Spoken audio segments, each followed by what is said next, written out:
देखिए, लीवर हमारे शरीर का सबसे बड़ा अंग होता है। ये हमारे खाने के पाचन में हेल्प करता है, एनर्जी को स्टोर करता है और जो विषैले पदार्थ बनते हैं उन्हें हमारे शरीर से बाहर निकालने में हेल्प करता है।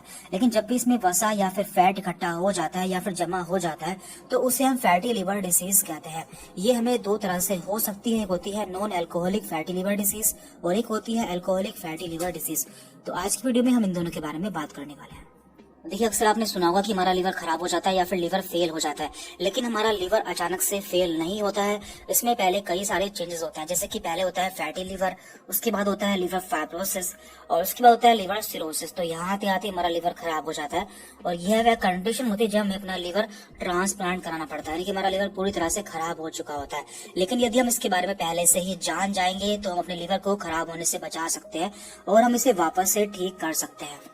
तो पहले हम बात करते हैं non alcoholic fatty liver disease के बारे में, यानी कि ऐसी फैटी लिवर डिसीज जो कि बिना शराब के होती है, यानी कि ऐसे लोग जो कि शराब नहीं पीते उन्हें भी फैटी लिवर डिसीज हो जाती है। तो ऐसा क्यों होता है? आप जानते हैं, जो भी हम खाना खाते हैं हमारे खाने में तीन चीजें होती है। एक होता है प्रोटीन, एक होता है कार्बोहाइड्रेट और एक होता है फैट या फिर वसा। ये जो फैट होता है ये हमारी बॉडी में जगह जगह जमा हो जाता है। जब भी हम ज्यादा फैट खाने लगते हैं या फिर जब हमारी बॉडी में फैट का सही से एब्जॉर्प्शन नहीं हो पाता है तो ये हमारी बॉडी में जगह जगह जमा हो जाता है। उसके साथ में हमारे लीवर में भी जमा हो जाता है और धीरे धीरे हमारे लीवर में ये बढ़ता जाता है। लगातार लीवर में फैट जमा हो जाने से हमारा लीवर का साइज बढ़ता जाता है और हमें फैटी लीवर डिसीज हो जाती है। देखिए, फैटी लीवर डिसीज होने के मुख्य तीन कारण होते हैं। पहला कारण है ओबेसिटी, यानी कि मोटापा। जो लोग मोटे रहते हैं या फिर जिनका कोलेस्ट्रॉल काफी बढ़ा हुआ रहता है उन्हें फैटी लीवर डिसीज होने के बहुत ज्यादा चांसेस रहते हैं। दूसरा है टाइप 2 डायबिटीज। जिन लोगों को शुगर की प्रॉब्लम रहती है उन्हें भी फैटी लीवर डिसीज हो सकती है। और इसका तीसरा कारण है ट्राइग्लिसराइड का बढ़ जाना। देखिए, हमारे ब्लड में ट्राइग्लिसराइड पाए जाते हैं जो कि एक तरह के फैट मोलिक्यूल्स होते हैं। जब भी हमारे ब्लड में ये बढ़ जाते हैं तब भी हमें non alcoholic fatty liver disease हो सकती है। अब हम बात करते हैं अल्कोहलिक फैटी लिवर डिसीज के बारे में, यानी कि ऐसी फैटी लिवर डिसीज जो कि शराब पीने से होती है या फिर ऐसे लोग जो कि ज्यादा शराब पीते हैं उन्हें फैटी लिवर डिसीज हो जाती है। देखिए, जो शराब होती है या फिर अल्कोहल होता है उसका ब्रेकडाउन हमारे लीवर में होता है, यानी कि लीवर इसे छोटे छोटे मोलिक्यूल्स में तोड़ देता है। लेकिन उस प्रोसेस के दौरान कई सारे विषैले पदार्थ निकलते हैं जो कि धीरे धीरे हमारे लीवर में जमा होते जाते हैं, जिससे वहां पर इन्फ्लामेशन हो जाता है और लास्ट में वहां पर फैटी लिवर डिसीज हो जाती है। जो लोग ज्यादा शराब पीते हैं उनमें ये प्रोसेस ज्यादा जल्दी हो जाता है। अब हम बात करते हैं इसके ट्रीटमेंट के बारे में, यानी कि कैसे आप इसे ठीक कर सकते हैं। तो पहले हम बात करते हैं यहाँ पर अल्कोहलिक फैटी लिवर डिसीज के बारे में। जैसे कि आप जानते हैं कि ये अल्कोहल या फिर शराब पीने से होता है, तो आपको शराब को छोड़ना होगा और अपने डाइट में कुछ चेंजेस करने होंगे और इसके लिए कुछ मेडिसिन आती है जिससे ये काफी जल्दी ठीक हो जाता है।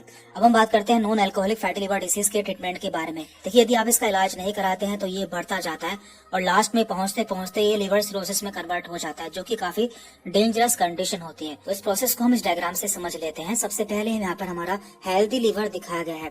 यदि हमें डायबिटीज, ओबेसिटी या फिर कोलेस्ट्रॉल बढ़ जाने से NAFLD हो जाता है, यानी कि non alcoholic fatty liver disease हो जाता है, तो हमारे लिवर में फैट जमा हो जाता है और यदि ये ठीक नहीं होता है या फिर बढ़ता जाता है तो आगे चलकर हमें NASH हो जाता है। तो ये होता है नॉन अल्कोहलिक स्टीटोहेपेटाइटिस।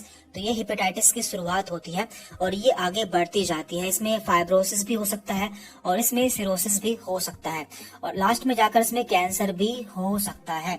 देखिए, यहाँ पर आपको जानने वाली बात यह है कि जो आपका फैटी लीवर होता है और ये NSH की स्टार्टिंग स्टेज होती है तो आप इसे ठीक कर सकते हैं। ये रिवर्सिबल होता है।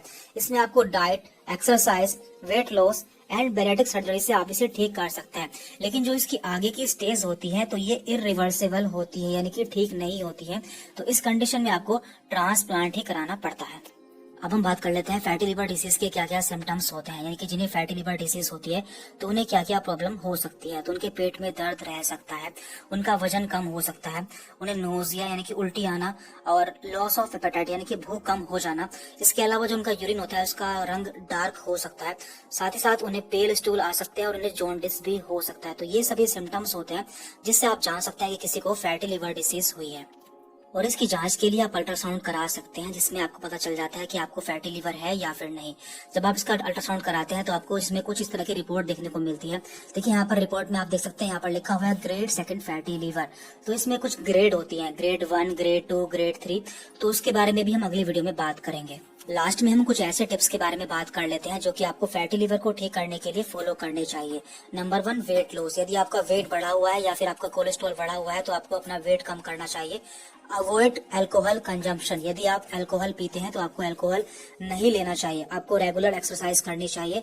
आपको अपना कोलेस्ट्रॉल का लेवल कम करना चाहिए और अपनी आपको डायबिटीज को मैनेज करना चाहिए। यदि आप ये सभी कर लेते हैं तो आपका फैटी लिवर डिजीज आगे नहीं बढ़ेगी और जो हो चुकी है वो भी धीरे धीरे कम हो जाएगी। और लिवर डिसीज की क्या क्या ग्रेडिंग होती है और कैसे आप इसे डाइट से ठीक कर सकते हैं, उस पर हम जल्द ही वीडियो अपलोड करेंगे। Thank you.